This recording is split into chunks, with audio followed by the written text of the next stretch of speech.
Hi, my name is Mary Carson Stiff. I'm the Executive Director of Wetlands Watch, a Norfolk-based nonprofit working on helping communities adapt to climate change in Virginia. If you're wondering why yesterday's rainstorm was such a big deal in Norfolk, then this video is for you. Let's talk about it.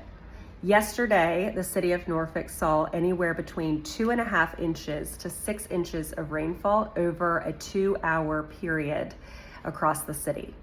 This rainfall was really unusual. The chances of us having a rain bomb event like this every year is only 1 to 2%.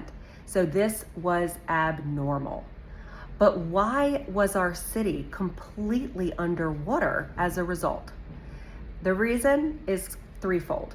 The first is that in Norfolk and in coastal Virginia, we are experiencing a 20% increase in rainfall intensity, frequency, and duration since about 2006. So we're seeing more rain than we have before.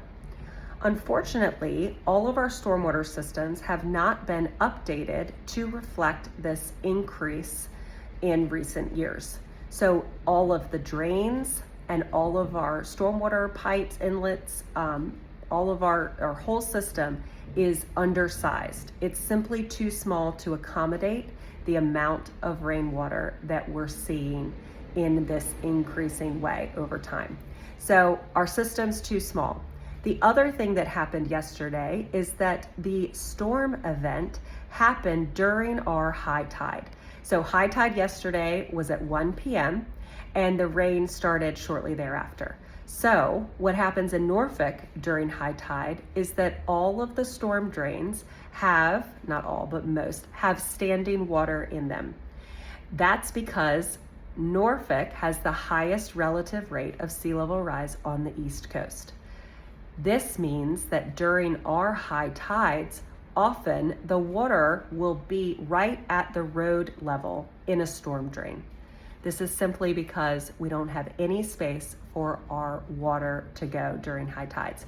When we have a little bit of wind with a high tide, or it's a higher high tide season, which happens every fall, you may see water flow in the reverse direction, flowing out of the storm drain and into the streets. This can happen next to a creek, next to a river, or it can even happen in the middle of an intersection where you can't see water anywhere, a large body of water anywhere. This is because the water's coming from below through the culverts that are underneath our streets, because that's where the old creek beds were.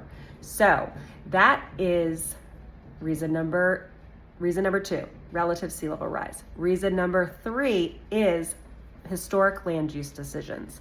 So the flooding was so bad in our streets because hundreds of years ago, when Norfolk was being developed, the people who developed it decided to dump dirt and sand, filling in all of the old creek beds and river beds to make space and land for people's houses and for industry, business areas, etc.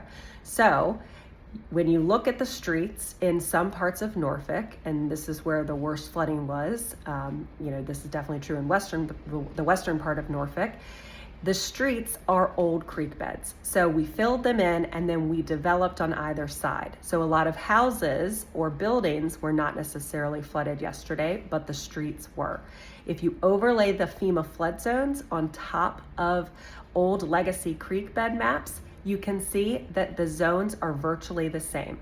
So we didn't know a long time ago that this was going to be a problem, that as sea levels rose, we were going to actually see the water follow back and return where it previously was. We didn't anticipate this was going to be a problem, but it sure is. And so during our higher high time storm events, we also see water in our streets for the exact same reason. So that's why you couldn't drive through the rainwater yesterday, because the streets were showing up like they used to be old creek beds. It was like a river on our streets.